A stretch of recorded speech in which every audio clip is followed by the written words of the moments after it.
అంటే ఇక్కడ చాలా మందికి తెలియదు ఏంటండి సార్, ఇప్పుడు కార్బోహైడ్రేట్స్ని మానేయండి అని అంటున్నారు. అంటే బాడీ మెటబాలిజానికి కావాల్సింది కార్బోహైడ్రేట్ కూడా ఎసెన్షియల్. మనకి బాడీ వెయిట్ని బట్టి కార్బోహైడ్రేట్ కూడా కావాలి అనే మనం అనుకుంటాం ఆర్డీఎన్ బట్టి. బట్ ఒకవేళ పూర్తిగా మానేయటం వల్ల వచ్చే అనర్థాలు ఏమంటారు? మనం పూర్తిగా మానేయడానికి ఎలాగో వీలవ్వదండి. మనం ఏ తిన్నా ఫ్రూట్స్ కానీ ఆటోమేటిక్ వచ్చేస్తుంది. అందుకని మనం ప్రత్యేకంగా కార్బోహైడ్రేట్ తీసుకోవాల్సిన అవసరం లేదు. ఎందుకంటే maybe people may argue saying that for example red blood cells ఉన్నాయనుకోండి, వాటికి గ్లూకోజే ఎనర్జీ, వాటికి they can burn fat and take energy.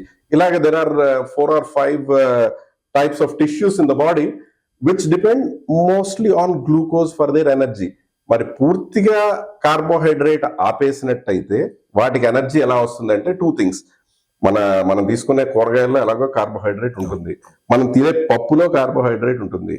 ఇది కూడా కాకపోయినా ట్రైగ్లిసరైడ్స్ విచ్ ఇస్ ఫ్యాట్, ఆ ఫ్యాట్ ఎప్పుడైతే బ్రేక్ అవుతుందో 3 ఫ్యాటీ యాసిడ్స్ కింద ఒక గ్లిజరాల్ కింద, body is capable of converting that glycerol into glucose. So మనకి ఎప్పటికీ కూడా బాడీకి కావాల్సిన గ్లూకోజ్ మనం ప్రత్యేకంగా సప్లై చేసుకోవాలన్నది ఎక్కడా లేదు. అందుకనే ఎసెన్షియల్ అమైనో యాసిడ్స్ ఉన్నాయి, ఎసెన్షియల్ ఫ్యాటీ యాసిడ్స్ ఉన్నాయి, ఎసెన్షియల్ కార్బోహైడ్రేట్స్ అని ఎక్కడ ఉండదు.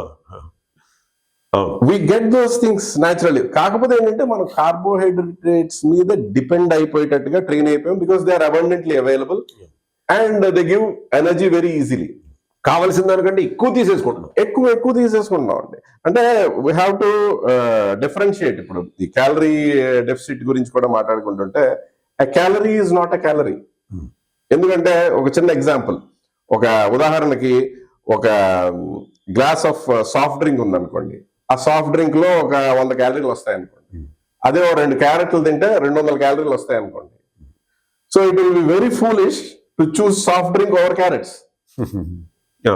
ఇక్కడ ఈ 200 క్యాలరీస్ లోని you are getting packed nutrients, fiber, and మనకు ఒక 2 గంటలు 3 గంటల వరకు ఆకలి కూడా వేయదు దాని నుంచి.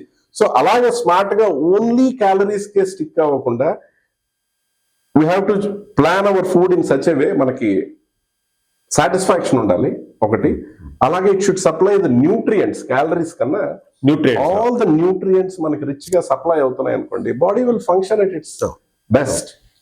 Right, thank you. సో యాక్చువల్గా మనం చూసే దాన్ని బట్టి చూస్తే కార్బోహైడ్రేట్స్ని కట్ డౌన్ చేయాలి, లేకపోతే ఈ యొక్క